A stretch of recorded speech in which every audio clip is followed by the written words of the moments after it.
Hey, Jim Toscano here, and today I just want to talk to you quickly about creating a picture-in-picture on your Blackmagic Atem Mini. Whether you have the Blackmagic Atem Mini Pro or you have the Blackmagic Atem Extreme ISO like I have, setting up a picture-in-picture using DVE is a great thing to have a palette of on your macros so that you don't have to fuss with these settings when you're in a meeting or if you're creating video content and you want to go back to that picture-in-picture screen just as you had set it.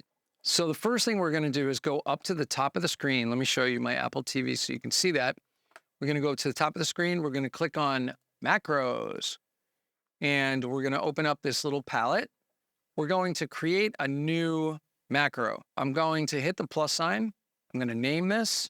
So we'll say foot over Apple TV, PIP. Okay, so the first thing we're going to do is we're going to click record. You'll notice you get a red bar around the screen. Let's get our macros palette out of the way for the moment. I'm going to click away from Apple TV. I'm going to hit the Mac and then back to Apple TV because everything you do, you have to have a keystroke. Apple TV, we're going to come over to palettes. We're going to click on upstream key 1. We're going to go to DVE.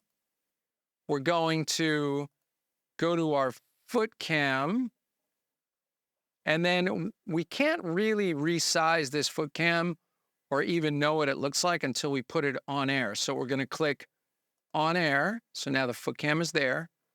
I'm going to position this a little bit and resize it. So I'm going to go a little smaller or a little larger, let's say. Bring it back down. Make sure it's really in the frame. There we go. I kind of like to get it near the edge. You could even put a border in here. So we could turn on a border and we can kind of make the width a little bit smaller.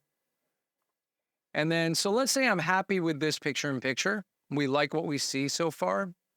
We can now end this macro, being that we have it on air. We have it over our Apple TV. We have all of our lovely changes that we made. So now we can click the record button once again. So it stops recording. Now we're going to click on run. And I can go, well, let's go to a different one. I'm going to go PIP over Apple TV and run it. Okay, so now this is the other one I made earlier, but now we're going to click on foot over Apple TV PIP. Click on that, and that's running, right? So now if I shut down my macros palette, and let's say we take this off air, we go to the main cam.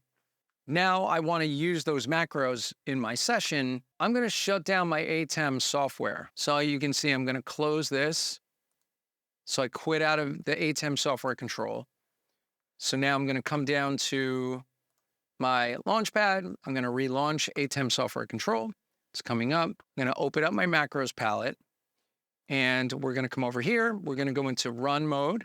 So I'm in run, foot over Apple TV, and then you basically just hit the play bar. And there it is. It went to that scene that we had set up earlier. So by having a macro, you're not dependent upon the setting being there, whatever you had set up in your switcher before. So now you're able to save these as presets, so to speak, by copying all of your keystrokes. Like here's a zoom overhead one. And, you know, some of them take a little bit more planning to do. You have to make sure that you actually touch on every single setting. If you miss a step, the macro probably won't work, or it won't work the way you intended. So that's it. Very simple to create a picture-in-picture macro. Definitely check out all of the products from Blackmagic Design.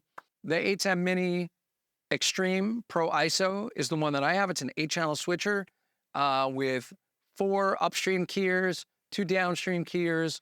As far as recording video content, I do all of my work with my Blackmagic switcher. And this is just one of those great things that are built into the software. Every Blackmagic Design switcher comes with Atem software control, and you do have the ability to make these macros. It takes a little bit of practice. Hopefully that's helpful. And I'll see you on the next one. Make sure you subscribe, hit the like button, because it really means a lot and it really helps the channel. So I'll talk to you real soon.